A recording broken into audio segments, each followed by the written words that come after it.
When we hear ancient Egypt, most of us immediately think of pyramids, pharaohs, or mummies. However, the truly astonishing aspect of Egyptian civilization lay hidden in the details of daily life thousands of years ago and in people's perspectives on life. Watch this video until the end, because in this video, I will touch on a wide range of topics, from ancient Egypt's most important inventions to the role of dogs in daily life, from the historical and symbolic meanings of insects to how hygiene was maintained in that era. I will also examine mysterious technological artifacts still debated today, like the Schist Disk, and look at the legacy left by Imhotep, considered the true father of modern medicine. As you learn about the societal class structure from pharaohs to slaves and the daily habits of ordinary people, you will realize that many elements of modern life were shaped thousands of years ago along the banks of the Nile. If you're ready, join me on a fascinating journey into the unknown world of ancient Egypt. The first thing you would encounter upon stepping into ancient Egypt is the society's sharply defined social pyramid. This hierarchy shaped both daily life and the functioning of the state.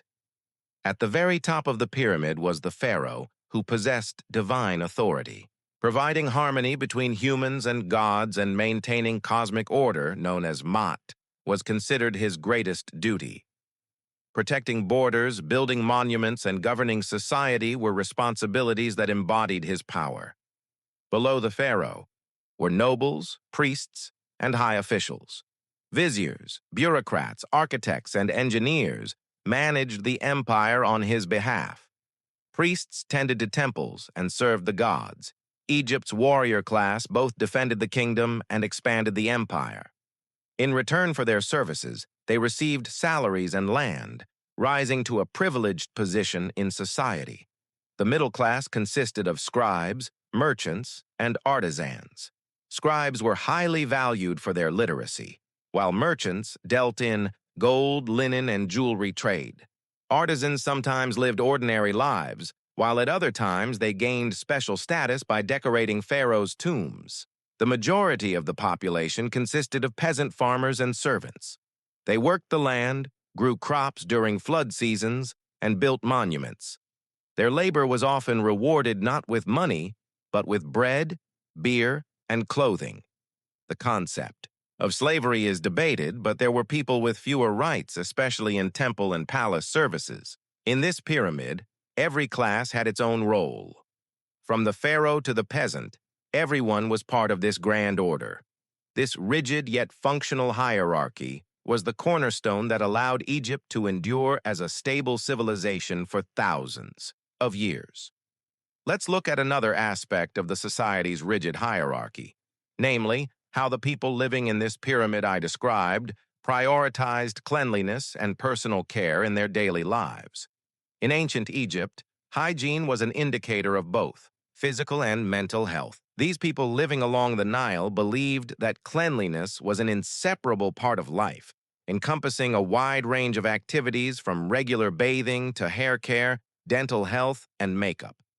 Men and women constantly removed body hair. They used tweezers, razors, and special oils to achieve smooth skin. Their hair culture was entirely different. Most Egyptians shaved their heads and wore wigs. This was a practical solution both to protect against lice and to stay comfortable in the scorching desert heat. The wealthy wore wigs made of human hair, adorned with jewels, while the poor made do with simpler wigs made of papyrus or horsehair. Oral hygiene was surprisingly advanced.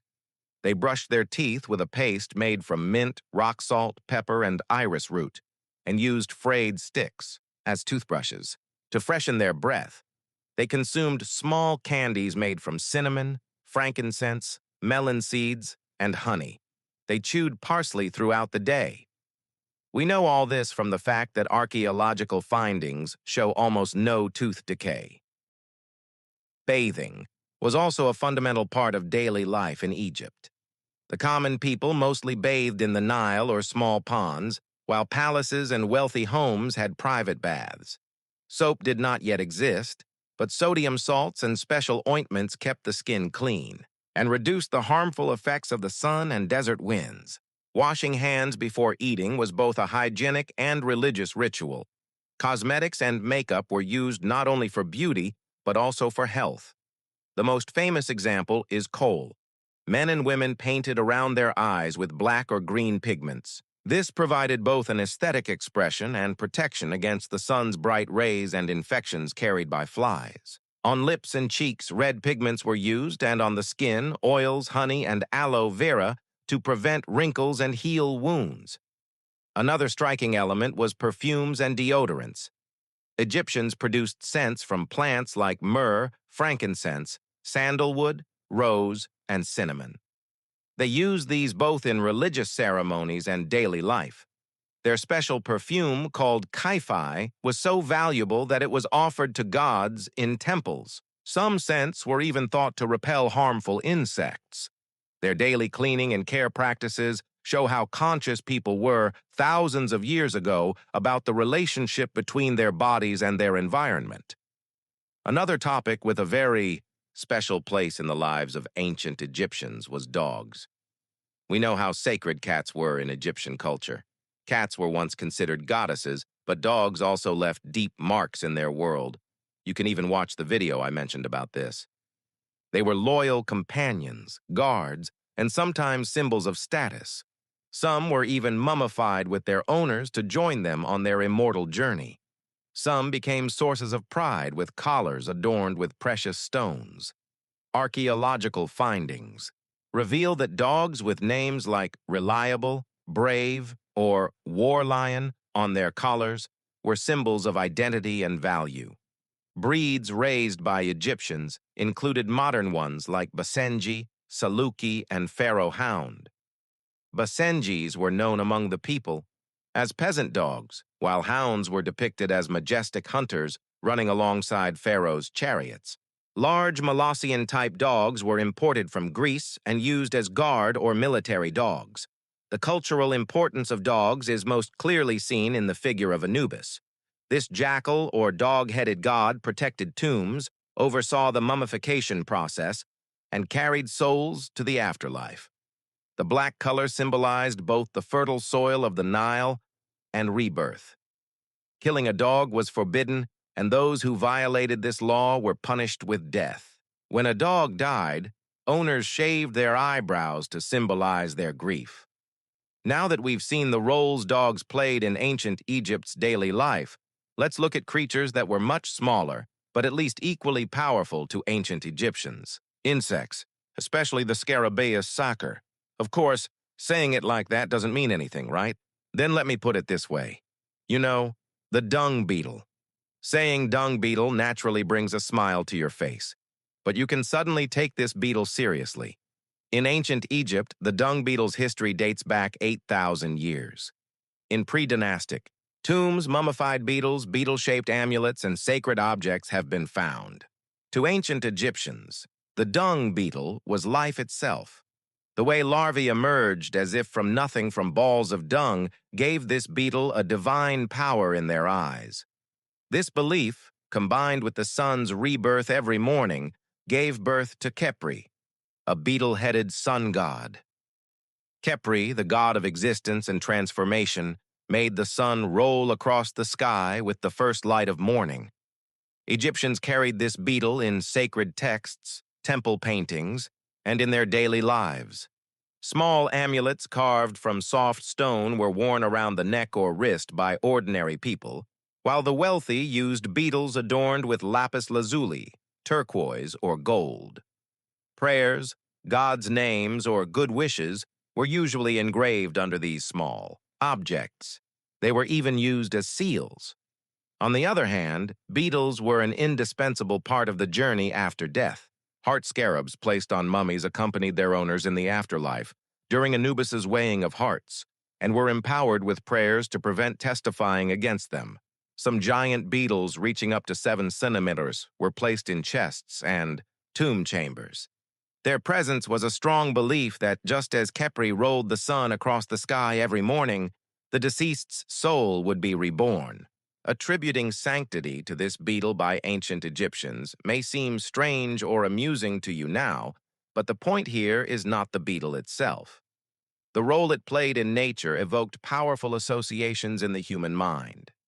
Beyond its symbolic meaning, even looking at modern ecology, we can see that dung beetles have a vital function in nature, nourishing the soil, sustaining the cycle, bringing life forth again. In other words, the Egyptians' admiration for this small creature was an expression of both a philosophical observation and an ecological truth. In their eyes, this creature with its small body represented the greatest secret of cosmic order, rebirth after death. Let's move on to one of the most concrete and lasting legacies ancient Egypt left to human history: inventions. The first communities living along the fertile banks of the Nile developed sickles and grinding stones while seeking solutions to agriculture's new needs. These seemingly simple tools were among the most critical steps in humanity's transition from a hunter-gatherer lifestyle to a productive society. Weaving with linen became both clothing and an element of cultural identity. They didn't forget entertainment either. Leather balls and primitive bowling games played with stones found in tombs show that even thousands of years ago, children grew up playing games. Over time, Egyptians became innovative in their lifestyles as well. Pottery, copper tools, and the first structures built from mud brick laid the foundation for permanent settlements.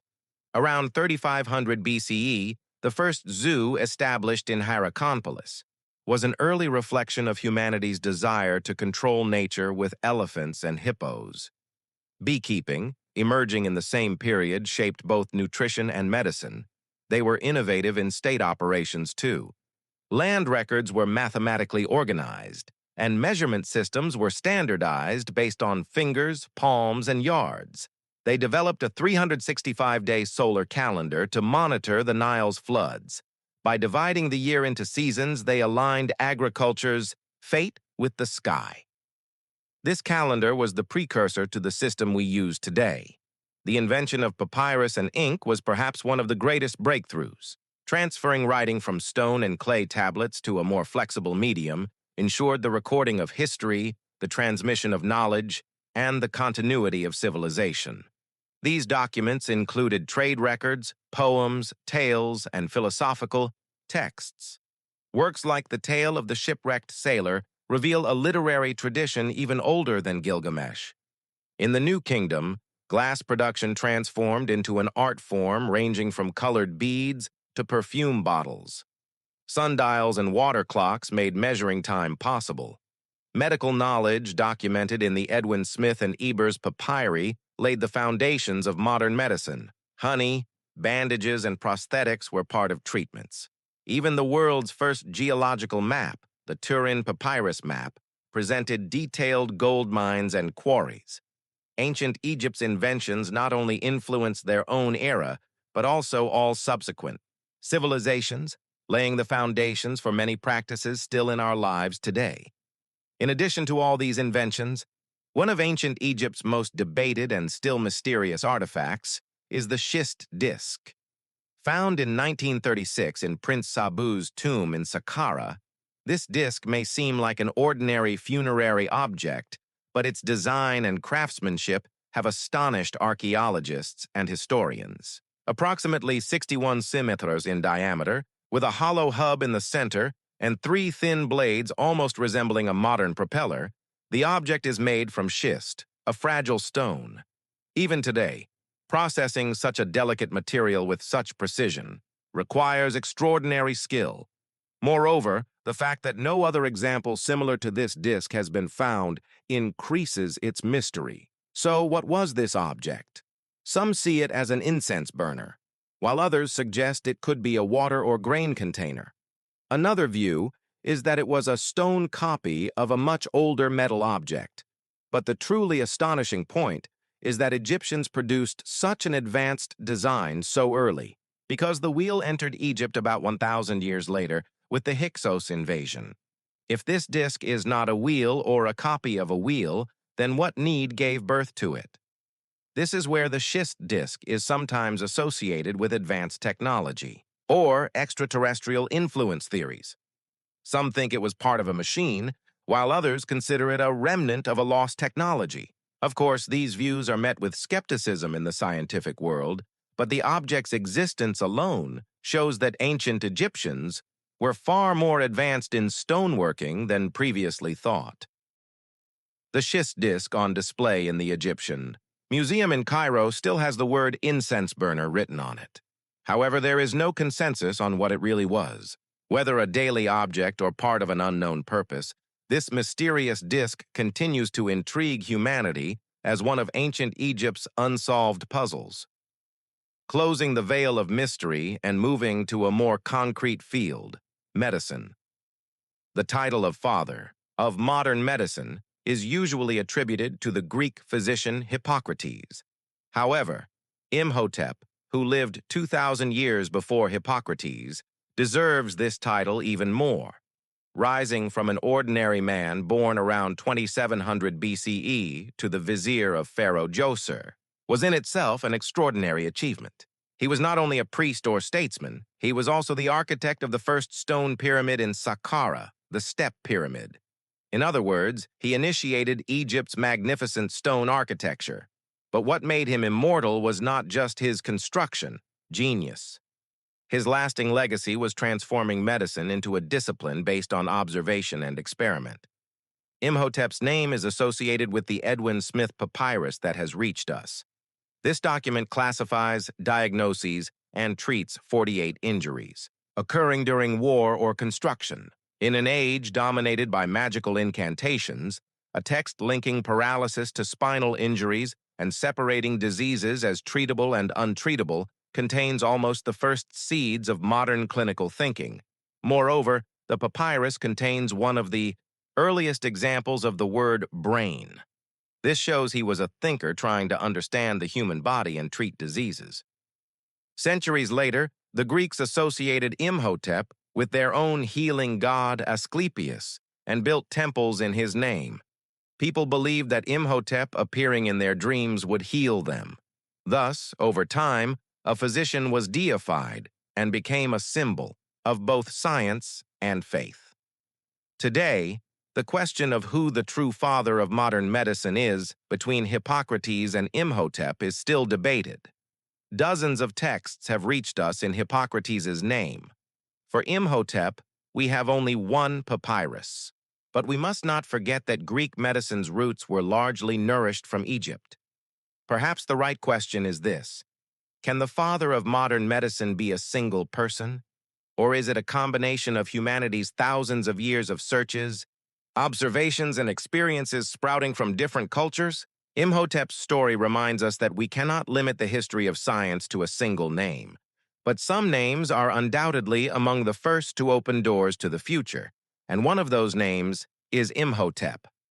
Egyptians made progress in medicine from 3300 BCE onward, stamping their mark on human history. The first evidence of surgery appears around 2700 BCE. In other words, they were trying to treat diseases even without modern facilities like anesthesia or sterilization.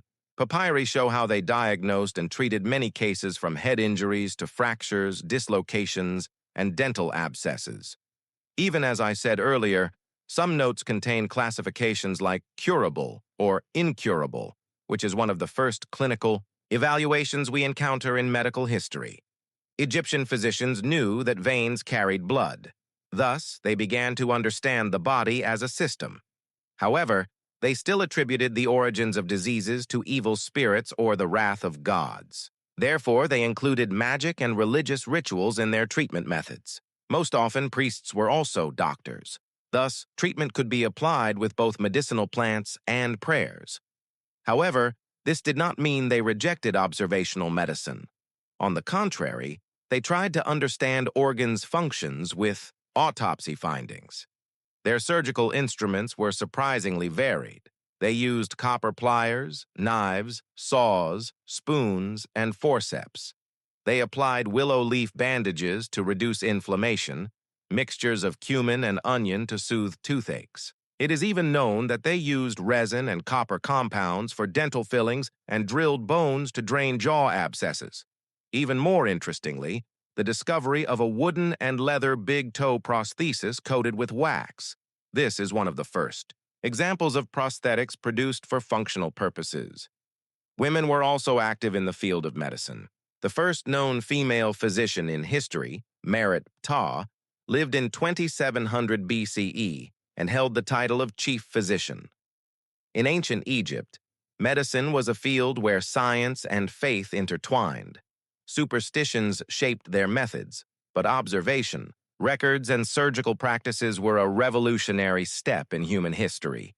From ancient Egypt's rigid social structure to daily hygiene habits, from the symbolic roles of dogs and insects to medical texts and engineering marvels, this journey shows us one thing very clearly. Labeling the past as primitive is a mistake of today's arrogant perspective.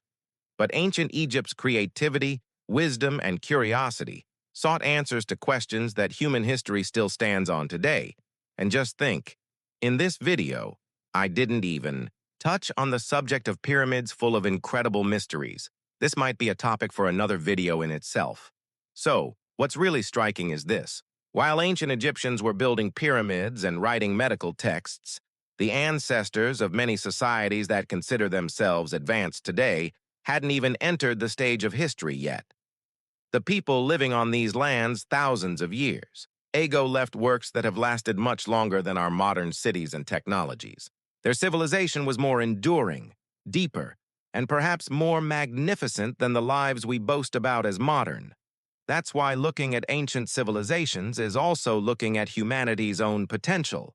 If you liked my video, please click the like button, and if you haven't subscribed yet, don't forget to subscribe to my channel. I'm Owl of Ages. See you in the next video. Take care. Goodbye.